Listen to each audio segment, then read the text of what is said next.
নমস্কার বন্ধুরা, চম্পাস কিচেনে সবাইকে স্বাগত জানাই। আজকের রেসিপি হচ্ছে healthy and tasty mixed fruit chia pudding. সকালের ব্রেকফাস্টে এই খাবারটা হতে পারে তোমার জন্য আদর্শ একটা খাবার।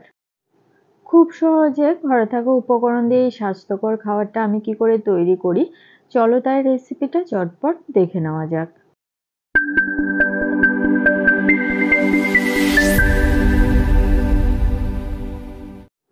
এর জন্য এখানে নিয়েছি 1 কাপ দুধ।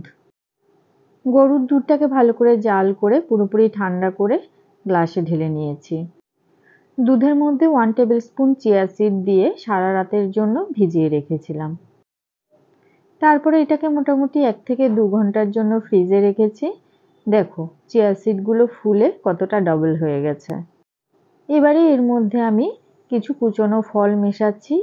এর মধ্যে রয়েছে কলা, পাকা আম, খেজুর আর কিছু ড্রাই ফ্রুটস। ড্রাই ফ্রুটসের মধ্যে রেখেছি কিশমিশ, আমন্ড আর কাজু। এবারে সমস্ত উপকরণকে খুব ভালো করে মিশিয়ে নিলেই কিন্তু healthy and tasty chia pudding তৈরি। রেসিপিটা কেমন লাগলো অবশ্যই কমেন্ট করে জানাবে। ভালো লাগলে লাইক করবে আর তোমার বন্ধুদের সাথে ভিডিওটাকে শেয়ার করতে কিন্তু একদম ভুলবে না। আর আমাদের চ্যানেল চম্পাস কিচেনকে সাবস্ক্রাইব করে অবশ্যই পাশে থাকা বেল আইকনটা প্রেস করে দেবে।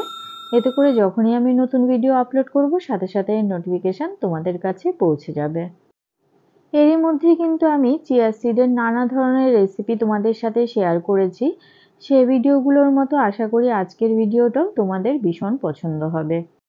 খেজুর, কলা, পাকা আম সমস্ত কিছুরই একটা নিজস্ব মিষ্টতা রয়েছে, তাই এর মধ্যে আমি আলাদা করে মধু মেশালাম না।